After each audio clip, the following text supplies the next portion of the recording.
there was something that I might have said that triggered something, and the first act of violence is I was hit. My recollection was that I was hit by the butt of a gun in basically right above my right eye.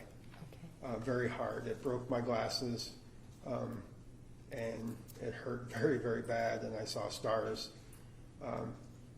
And that was the first thing that happened as far as any sort of violence. Do you recall, Jeffrey, if that was the butt of one of the long guns, or if it was the butt of the gun that Miss Vincent had? And if you don't recall, that's okay. I don't recall. Okay. So that was that happened during the conversation with Miss Vincent. But I was able to sit back up and still try to interject. She was directing a lot of the questions towards my wife, related to some things that she believed my wife was doing with my foster daughter. But I tried to answer those questions and explain some of those things. And then at some point, then I was shot in the chest, approximately here. And for the record, you're indicating to your left chest above your heart. Yeah, and I recall the bullet.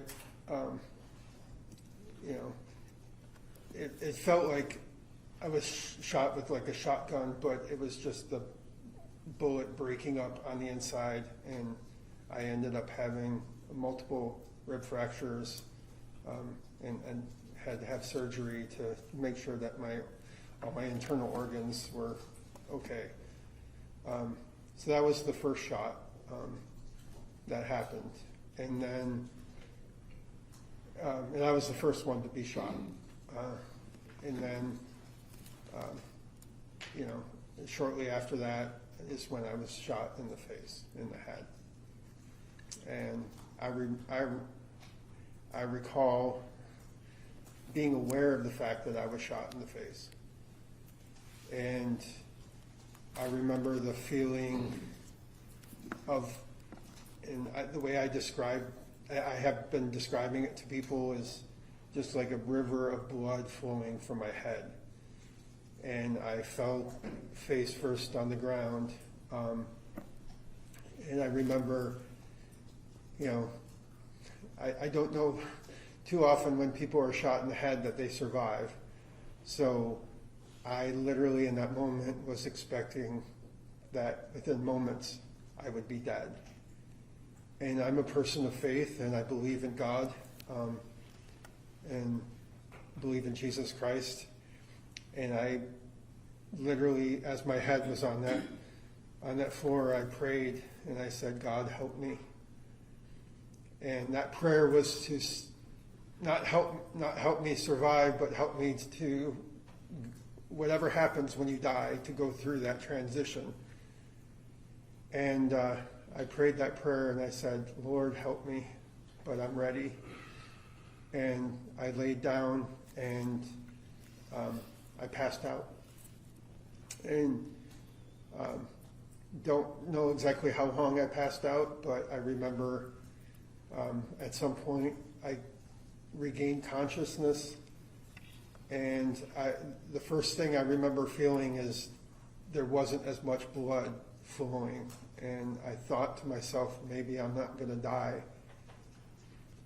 And so after a few minutes, I found some strength to sit back up on the bench that was near me, and the first thing I thought is, I've got to go get help. And I reached down, put my shoes on, and walked out the garage door. And I remember thinking, I hope they're still not in the driveway, because I'm about to open the garage door, but I opened it and they were already gone, and I ended up walking to my neighbor's house for them to call 911. And And one thing I do want to say,